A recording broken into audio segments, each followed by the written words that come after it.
With the turning of a simple page, over 200 years of history is just there. It's just a blank space between the book of Bereshit, Genesis, and the book of Shemot, the book of Exodus.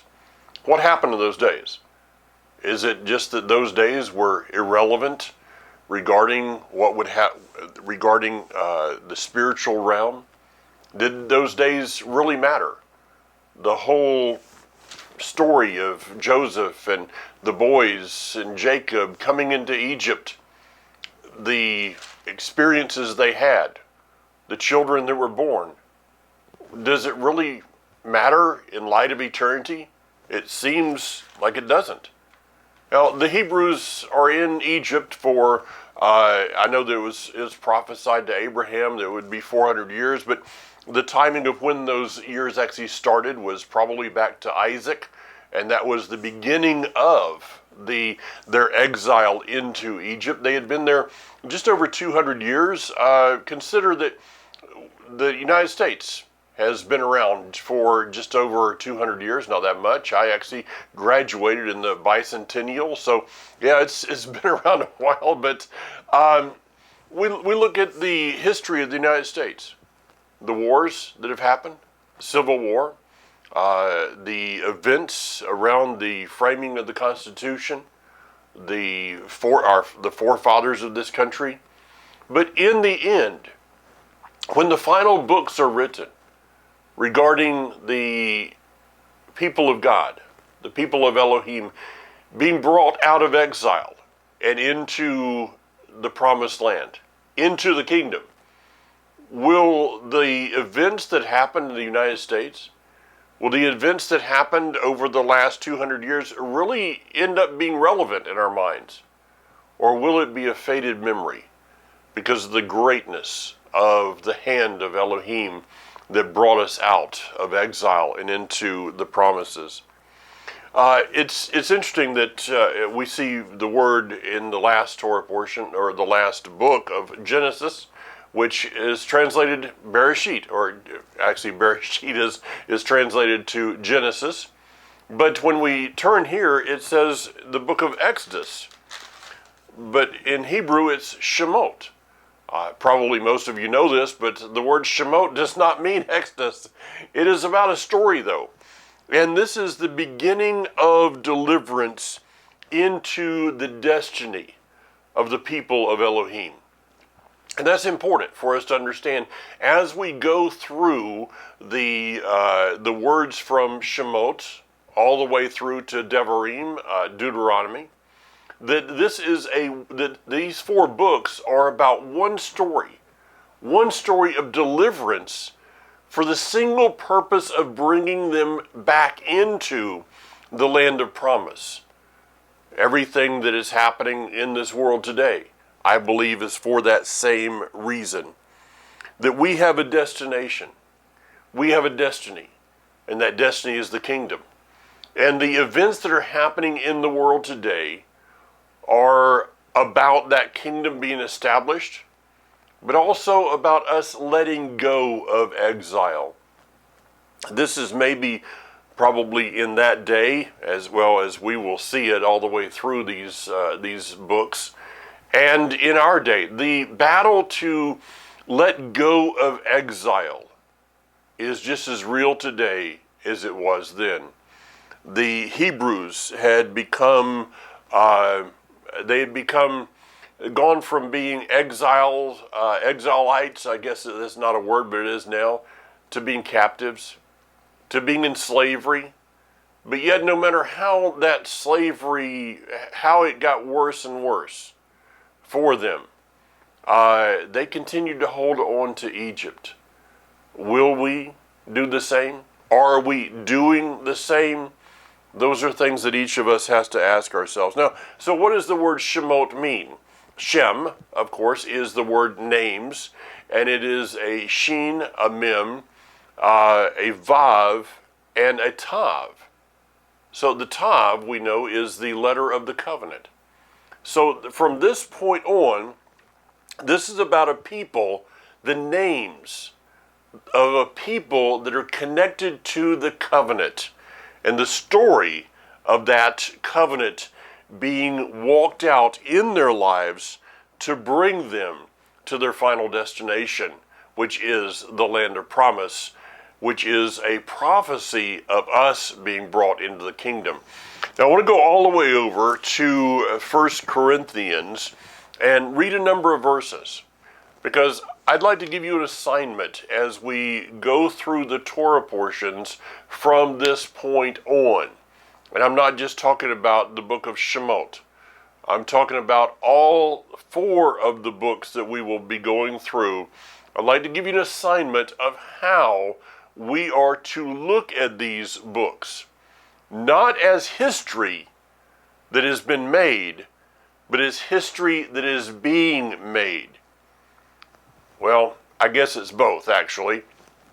It is history that was made for a people, through a people, to teach a people who will make history, which I believe is in our day. So, 1 Corinthians chapter 10, I want to start in verse 1. I'm going to read about 13 verses, so just if you'd like to follow along with me. I would say, read these verses later, but, I understand the words of Will Rogers, who said, people change, but not much. And so within about 2 minutes, you would forget that I said, read these verses. And these verses are very important, extremely important for us in this day. So with that, follow along. For brothers, I don't want you to miss the significance of what happened to our fathers. All of them were guided by the pillar of cloud, and they all passed through the sea. And in connection with the cloud and with the sea, they all immersed themselves into Moshe. Also, they all ate the same food from the Spirit, and they all drank the same drink from the Spirit. For they drank from the Spirit-sent rock, which followed them, and that rock was the Messiah. Yet, with the majority of them, Elohim was not pleased. So their bodies were strewn across the desert. Now these things took place as prefigurative historical events, warning us not to set our hearts on evil things as they did. Don't be idolaters, as some of them were. As the Tanakh puts it, the people sat down to eat and drink, they got up to indulge in revelry. And let us not engage in sexual immorality, as some of them did, with the consequences that 23,000 died in just a single day. And let us not put the Messiah to the test, as some of them did, and were destroyed by snakes. And don't grumble. Should I read that one again? And don't grumble. Should I read it again? And don't grumble, as some of them did, and were destroyed by the destroying angel. These things happened to them as prefigurative historical events. And they were written down as a warning to us who are living in the Acharit Hayamim, in the end of the age. Therefore, let anyone who thinks he is standing be careful lest he fall.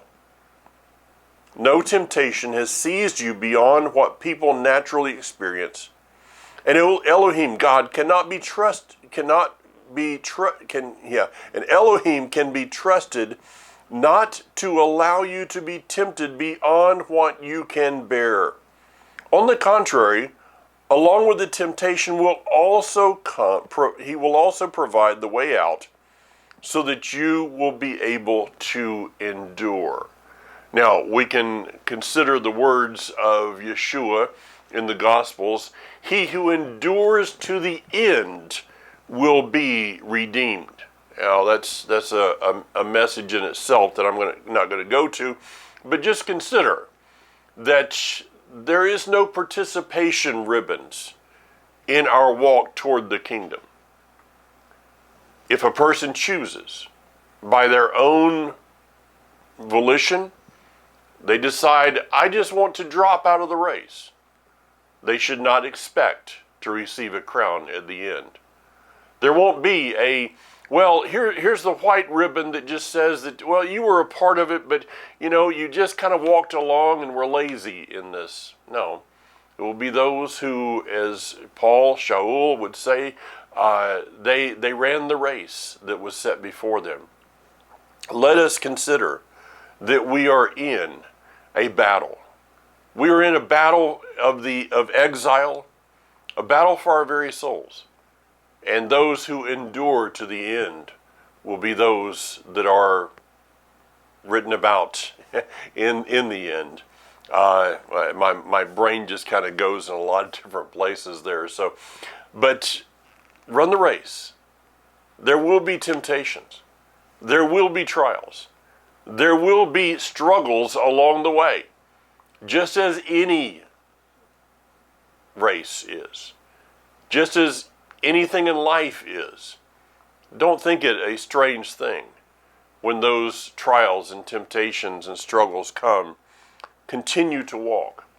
My reason for reading these words today is this: that I'd like us to go through the Torah portions, not just looking at it as history, but considering that these people walked out a life so that we could walk out a life. That those things that are written to us, we should be stopping along the way and asking ourselves, verse after verse, chapter after chapter, we should be asking ourselves, how does this relate to me today? What are these words? What do the lives of these people teach me about how I can live and should be living my life today? It's very easy just to read a history book. Those that, the old adage is, those that don't know history are destined to repeat it. But the truth is that you can know history and still repeat it because you didn't learn the lesson from history. Let us learn the lessons of these prefigurative historical events that are written so that we may be able to walk out a life that is free of some of the mistakes. We will make mistakes along the way. This will not be a perfect walk. There is only one who walked perfectly. But we can try to the best of our ability to walk in his steps and not walk in the mistakes that the Hebrews made in the wilderness. So, they go from a life of favor to a life of slavery. We read that in the first chapters here of the book of Shemot. Why did they stay? Why didn't someone stand up along the way and say, well, hey guys, it's time to leave? It is written, though, in extra biblical books that some of those of Ephraim actually did try to leave, and they were killed in the wilderness. Because there is a time for everything, as Ecclesiastes will tell us. And the time that God, Elohim, has placed is his time. What happens when we try to do things in our own timing? I don't know about you, but I could look back and say it never really worked out well. So we're going to have to walk this out because it's destined for us to walk it out. It's going to happen, guys. Let us learn how to walk it out. Now, in the process of this going from freedom and favor to slavery, they got comfortable in exile. They started to look at exile not as exile anymore, but as home. This happened in Babylon, happened in Egypt, and I dare say is happening with the vast majority of people today. It may sound a little judgmental, but still, I see that in the conversation of most of the Messianic Hebrew roots world, I cannot blame Christianity because Christianity has a fatal flaw in that I'll fly away, oh glory, and to the sweet by and by, and we're going to all go to heaven, and the earth is going to be destroyed. Well, that is not what the Scripture says. The Scripture says that He has made the earth for us, that His kingdom will come to this earth, and that we will rule and reign with Him for that 1,000 years. Then we look at Isaiah 66, I've taught this many times, and we see the renewed heaven, the renewed earth. The fact that Elohim, God, made the earth for mankind is a fact that eternity will not change. That's something to consider. But exile is something that, let's make exile great again. I'll just say it like that. How much effort is being placed today still on making exile great again, or is it about let's prepare ourselves for the leaving of exile? Has exile become home? That's a question that each of us has to ask ourselves. Am I comfortable in exile? Do I just want exile to become great again? Or when I pray those words, your kingdom come, your will be done, it is with an explanation mark, not with a kind of question mark or, I'm praying these words, but for another generation. All right, I'll leave that behind. Now, in chapter 2, it says that in verse 23, but sometime during these many years, the king of Egypt died, but the people of Israel groaned under the yoke of slavery, and they cried out. Now, it does not say they were crying to Elohim. It just says they were whining. I know it says they cried, but crying and whining are very much related to one another. And all you have to do is take a little gander on social media to see people whining. It bothers me to no end to see people who woke up healthy, who have a roof over their head, they did not wake up hungry, and they're whining about the stupidest things that you can imagine. If many people, if they stopped and thought about the things they post on social media, they would probably be very much embarrassed. Okay, another subject. They were crying. They were crying out. It does not say they were crying out to God. It just says they were whining. They were complaining. They were grumbling, and they're tired of it. But here's the key. And their cry for rescue from slavery came up to Elohim. Elohim heard their groaning, and Elohim remembered his covenant with Abraham, Isaac, and Jacob. Elohim saw the people of Israel, and Elohim acknowledged them. Now, this does not mean that he just wakes up one day, because he doesn't wake up, but he doesn't just, one day go, oh yeah, I forgot about those people. No, his eyes have been upon them the complete time that they have been in Egypt. He has seen what has happened. But I don't understand this. I don't understand his ways, because his ways are far beyond my ways. And to quote Brad Scott, he's a lot smarter than I am. It means that that Elohim remembered them, that he began to act in their favor. Are we living in a day in which he is beginning to act in our favor? I truly believe so. But for the most part, even though he is beginning to act in our favor, a lot of people, many people, are still basically whining. Now, he cried out, they cried out, and the truth is that if we go back to chapter 1, that he has prepared someone for their cries. So before they ever begin to cry, he has prepared someone to hear their cries, to deliver them from their cries.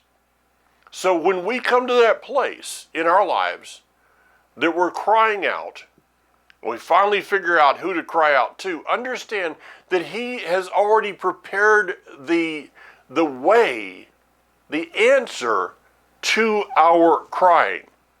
Now, maybe it would be a good idea that when we start to cry out, that we put him in the formula a little bit sooner. What do you think? So he has prepared a deliverer in the person of Moshe. Now, anybody that attended Sunday school, vacation Bible school, or hopefully a Hebrew congregation has heard and is very familiar with the account of Moshe, the baby put in the little ark, the bulrushes, all of those things being brought out by the Pharaoh's daughter. His very name means to be drawn out. But we find that Moshe is kind of caught in the middle of something. That he's raised in the Pharaoh's house, but yet he knows who he is. And there comes a time in which he has to make a decision. And it's in that place, in his decision time, that he takes a little walk, and in the process, he sees his kinsman struggling in forced labor.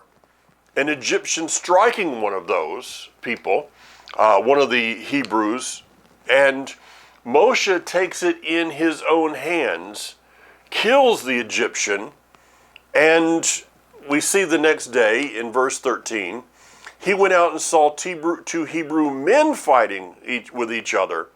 To the one in the wrong, he said, "Why are you hitting your companion?"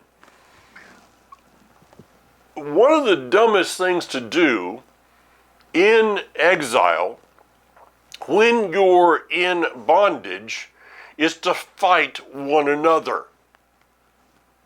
Yeah, that's something to just kind of think about. I mean, consider today that as things around us grow from bad to worse, what do you see? People fighting more and more with each other. I'm not going to go into that one. I'll just let you kind of think about that one on your own. But when Moshe stands between these two men, breaking up the fight, he looks at one and says, "Why are you hitting your companion?" He retorted, "Who appointed you ruler and judge over us?" These things are written as prefigurative historical events. What did the Hebrews do with Moshe? When Moshe steps in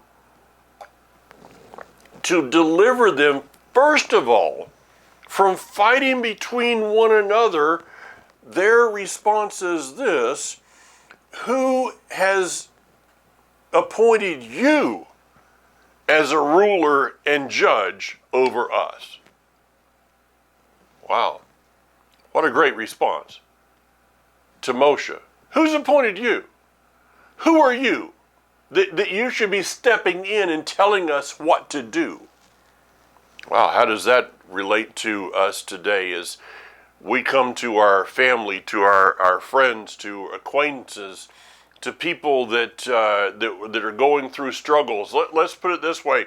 You know, somebody's going through health issues, and you have the audacity to tell them that, you know, maybe you should be opening the words of Leviticus, Vayikra, and considering the kosher dietary laws of what God has said is food and what is not. And what do they say? Who are you? Who are you to tell me what to do in this? What about Peter's vision? What about Paul in his writings? And what about all of these other things? And you're looking at them going, but you're killing yourself. And they're like, I'll do what I want to do. Who are you to tell me about anything? See, the prefigurative historical events are still happening right in front of our eyes. Now, I have to tell you very honestly that maybe Moshe could have handled it a little different. You know, maybe instead of stepping in and condemning them, maybe he could have taken them to the side and tried to reason with them, but, you know, people don't literally want to be reasoned with much either. So, you know, I guess maybe he didn't have any choice in the matter.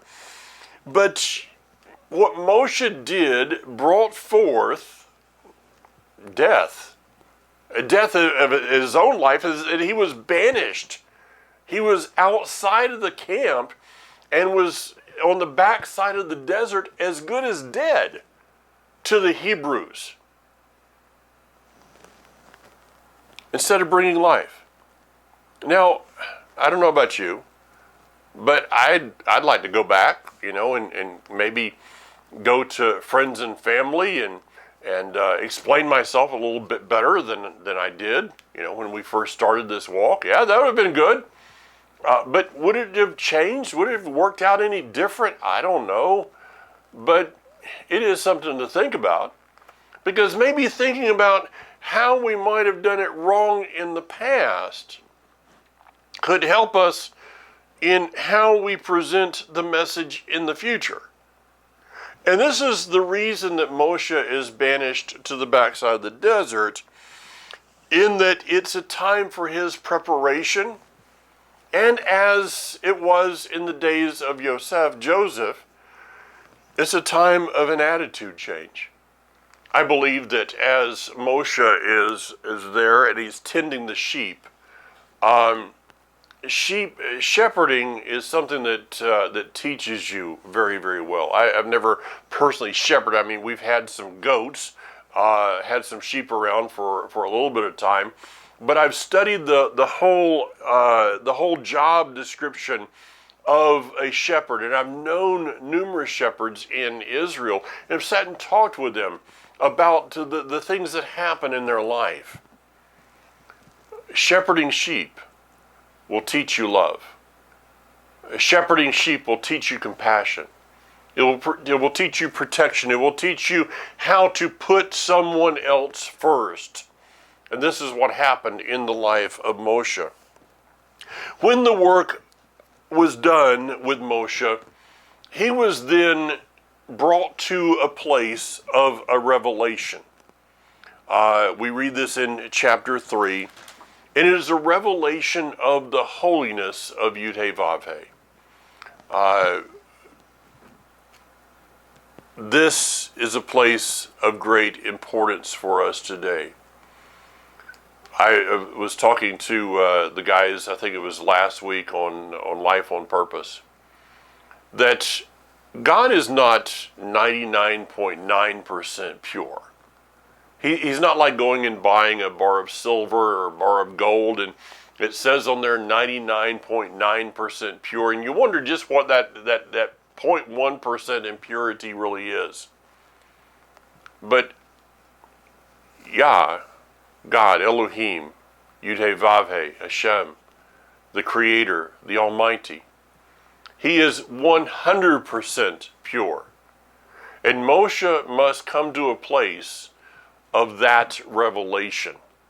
You and I should be embracing the fact that in these days, He is bringing us to that revelation of His purity, to make us rely upon His purity so that we may stand before Him pure. You might want to think about that one a little bit later on. He says in chapter 3, I have heard the cries of the Hebrews, and I have come down to deliver them. And so, and this is to sum up a number of verses, I have come down to deliver them, so I'm sending you to Pharaoh. Wait a minute. First of all, I didn't ask for this job to begin with. I don't remember putting in a resume for this. And what you just told me is this, that you're coming down to deliver them, then how is it that I fit in the equation? Why is it that I've got to be involved? I mean, this people, they don't like me. I'm not sure if they were, if they recorded me in any of their history books, or if anybody is speaking about me, and this guy that was in the Pharaoh's house that was trying to take authority and help and deliver, if anybody still knows my name there, I'm not the one they're standing at the border of Egypt looking for. And so, why are you asking me to do this? Well, because he's been called. He's been chosen.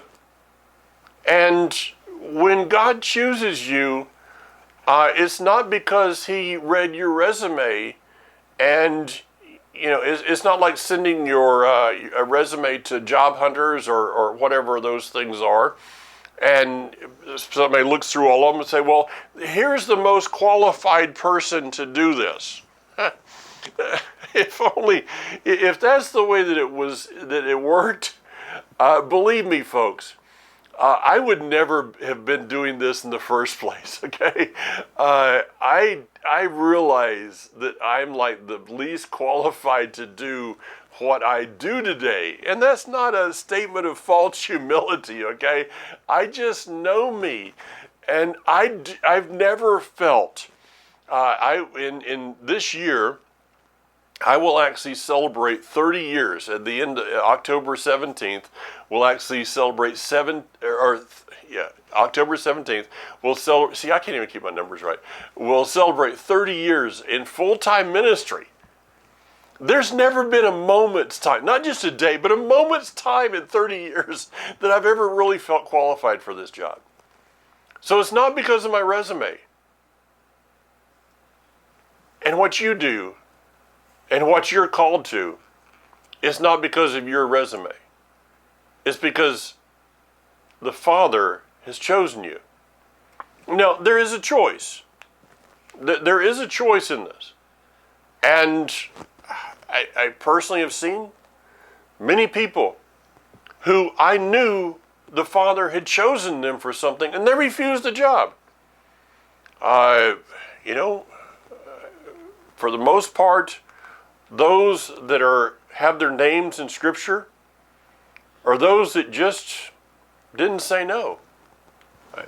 We see when Moshe goes to the burning bush, and in this revelation he says, Hineni, here I am. I mean, I don't know why you brought me here, but since you did, I guess I might as well go ahead and roll with it. That's kind of a loose translation of that word. He said, I've come to deliver the people, and I'm sending you. But there still is a work that needs to be done, and that is a work in Moshe's life of him coming face to face with himself. Now, I've taught on this numerous times through the years. This is actually part of a message that's about a little over 25 years old, I think, of the staff of Moses. Throwing down his identity. That staff, and I know that some of you have heard this message before, but for those that may not have, Moshe, when he walks out into the wilderness, he sees himself as a failure. He's called. I mean, why did he go in the first place? Because this call was upon his life. But he's failed. He leaves and goes to the desert with the calling inside of him. It is down deep in his bones. But yet, in his mind, he is a failure. And so, as he sits day after day looking at those sheep, I wonder how many times he pictured his family,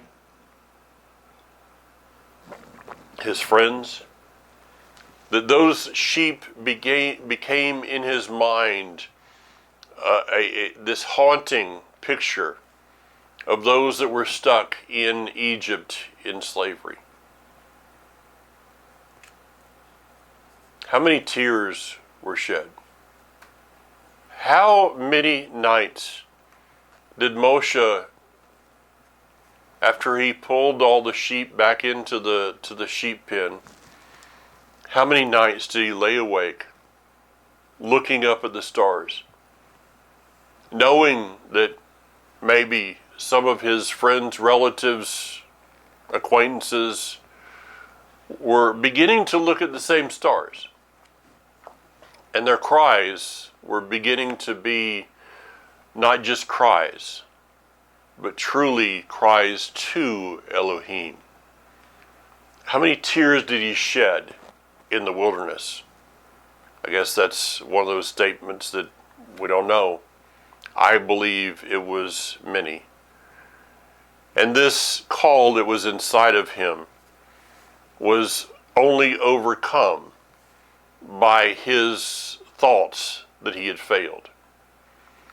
Now, in that day, a shepherd's staff was, I am told, like an autobiography. And so on that staff would have been carvings, writings that he had inscribed through the years. There would have probably been a little inscription, a little carving there about the Nile River, about a little ark in the bulrushes and being pulled out by Pharaoh's daughter. There would have been memories, things that his mother had told him, his sister had told him, little things along the way. But then there was a very deep carving, maybe one that he had gone back over and over again of the day of his failure. And from that point on, it was pretty much blank. Because that failure had caused him to disconnect from the calling, or at least he thought it was his disconnect. And so he sat there day after day looking at that blank on the staff, considering what it could have been, but yet he had failed. And so when Moshe is asked in chapter 4, first few verses, what is that in your hand? You've heard me say this often. When God asks you a question, he's not asking for information. He's asking you for a response. He says, it's a staff. No, it's not just a staff. It's him. It's his identity. It's who he thinks it is. He is. And so Moshe is told to throw it down, and he argues for a moment. Finally, he throws it down, and it becomes a serpent, a snake. I submit that it was always a snake. His identity, what he had become, what he thought of himself, had become a poisonous identity that was keeping him from his calling. He ended up throwing it down. We know that he picked it up. It's just my thoughts that, when you, a snake, when it became a serpent, it's kind of like a snake shedding its skin. I found through the years many times I've seen, a shedding of a snake. And if you were to see that snake, that outward shed, that old skin, may have some small cuts and bruises and things, but then the snake has shed that and now has this smooth skin over him. Is that how the staff was? That when he picked it back up, all of those things about his failures, his life was erased. And it was as if he was, could we say, born again? That his past had been taken away and he was beginning anew. Yeah, I can see that. Now, even though he begins anew with a new defined calling upon his life, he gets into an argument. I mean, really, come on, Moses. You've gone through all of this. You have a chance to now go forth from this place and actually walk in your calling. And what does he do? He starts arguing. Well, I can't speak well.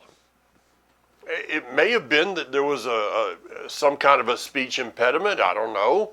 Others believe that he knew he had been away from, or not away from, but he knew that he had been raised in the house of the Pharaoh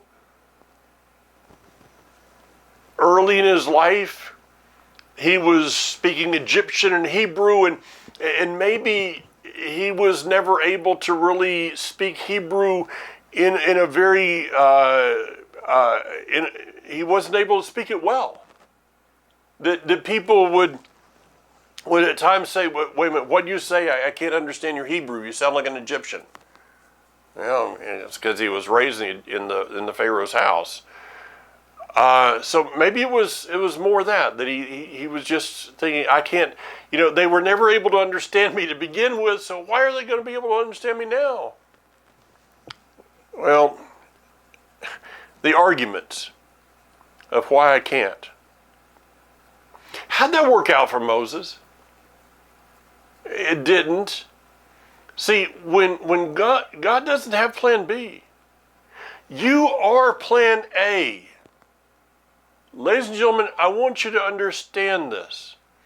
I want you to listen to me in what I'm saying. Moshe was plan only. He wasn't plan A, plan B, plan C. He was plan only. There wasn't someone standing in the wings waiting for Moshe to say, well, I just don't really think I'm going to do this. No, he was plan only. You, yes, you, are called to be a deliverer for someone. Now, it may not be a whole nation of people. It may just be your family. It may just be one individual that the Father has brought into your life. You are planned only for their deliverance. Quit arguing with him. We need to quit. We must quit arguing and pointing out our insufficiencies. Do you not think that he knows our insufficiencies? Do we not think that he's already figured that into the plan? I mean, it's very apparent to me that he calls those that are like unworthy, that are ill-equipped, and make a lot of mistakes along the way. How do I know that? Because I'm looking at a monitor on a camera right now. That's how I know that. That's who he calls. Embrace the call that he has for you. Be willing to speak out, even if I don't know how to speak. I don't know how to do that. That's fine. Because the words of Yeshua are these. The Ruach, the Holy Spirit, will give you the words to say when they are needed. If you are just willing to open your mouth. How many people have I seen through the years that have so much to give, but yet it's like a stopper on the top of a bottle? You ever had a jar of something that the lid just wouldn't open? You try all the tricks that you have. You take that jar and you run it under hot water and you tap it on the counter and you do all these things, and it just refuses to open.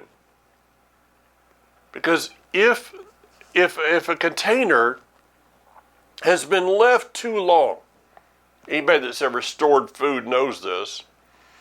There are times in which something can be stored so long that the only way to get to the contents is to break the jar, because the lid has become whatever that word that Johnny Carson used to use, hermetically sealed. I know that's not the word.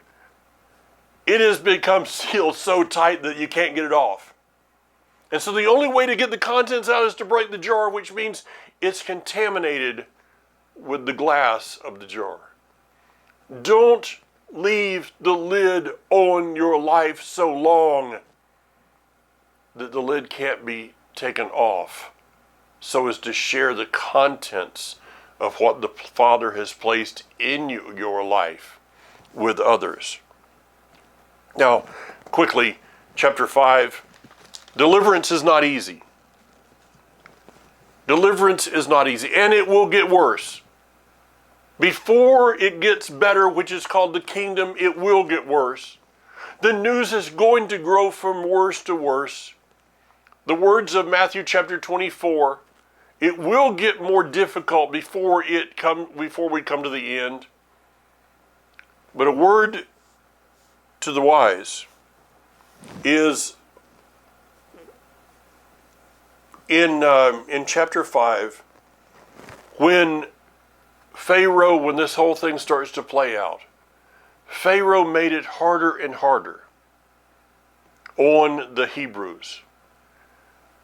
But the Hebrews, instead of embracing it, embracing their destination, embracing what was going on, instead of doing so, they turned on Moses. As life gets more difficult in these days ahead, be careful. If the Father is working a work in your life, don't turn that work as they did in Egypt and start blaming Moses for doing it. Moses is there to help them through the process. The leaders, the shepherds that the Father has given to you are there to help you with the process of you being delivered.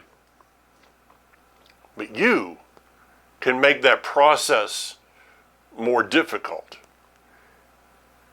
For Moses, it became harder and harder because he saw what they were going through.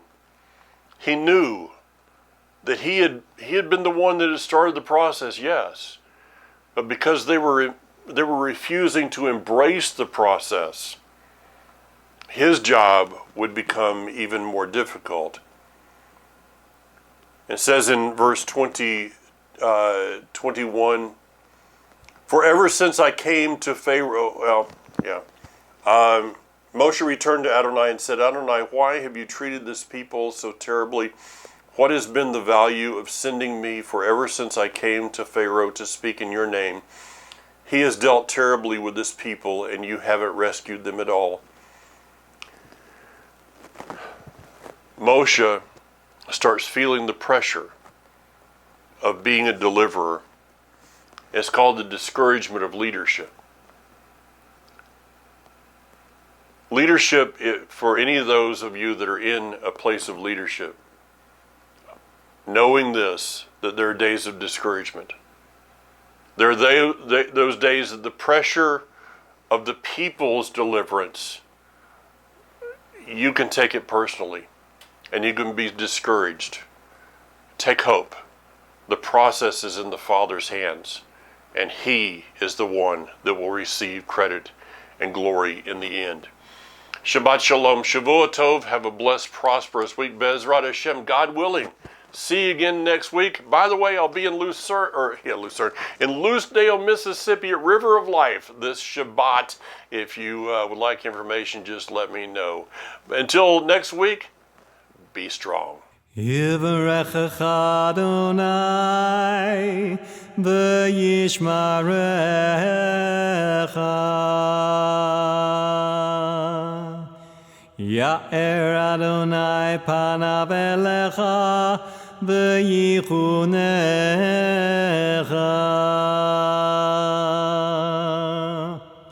Yisa Adonai panav elecha